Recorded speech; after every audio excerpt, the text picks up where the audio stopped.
ทำห่อหมกปลากระพงนะคะใช้กะทิกล่องของอร่อยดี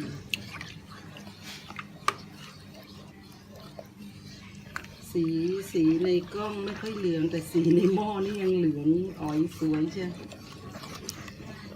คนละสีกันเลยสีในหม้อนี่เหลืองสวยเชียว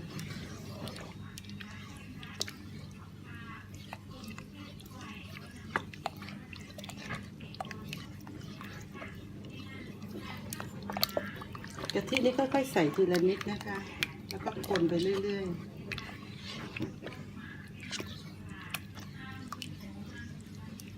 สมัยก่อนก็จะคนกับหม้อดินเขาบอกว่าห่อหมกต้องคนกับหม้อดินถึงจะอร่อยแต่สมัยนี้ใช้หม้อสแตนเลสแทน ก็อร่อยเหมือนกันค่ะ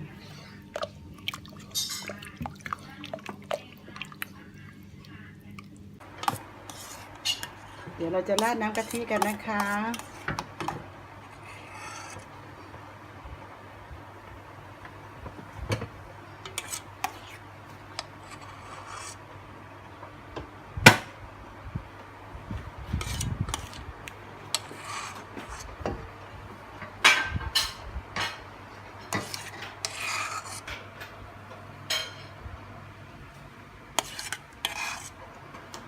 เดี๋ยวจะมีรอบสอง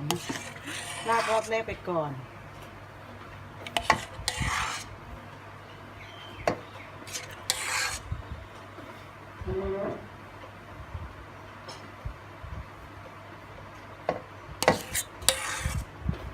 กะทิเยอะๆอร่อยค่ะ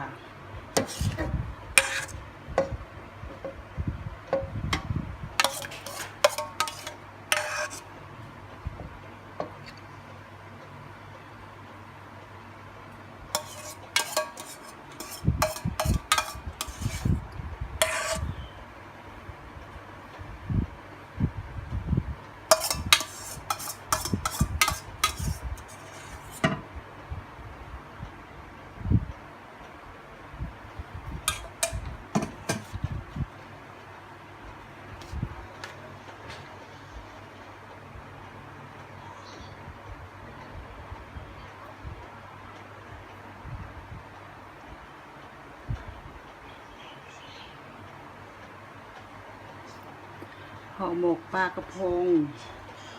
ใบชะพูแล้วก็ใบมะกรูดใบโหระพา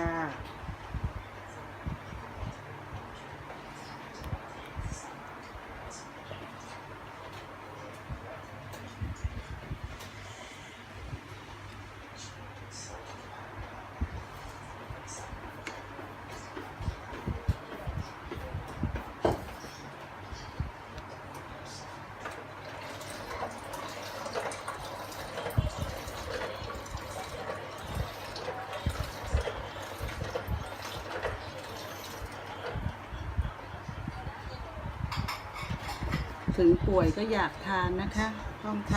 ำให้ลูกเป็นคนทำหมดแม่เป็นคนคุมแล้วก็เป็นคนจัด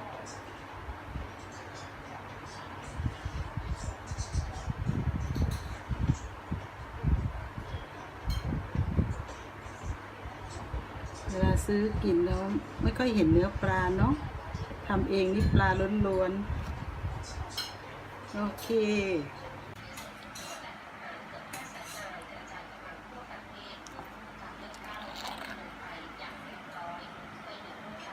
มีแต่ปลาล้วนๆเลยค่ะ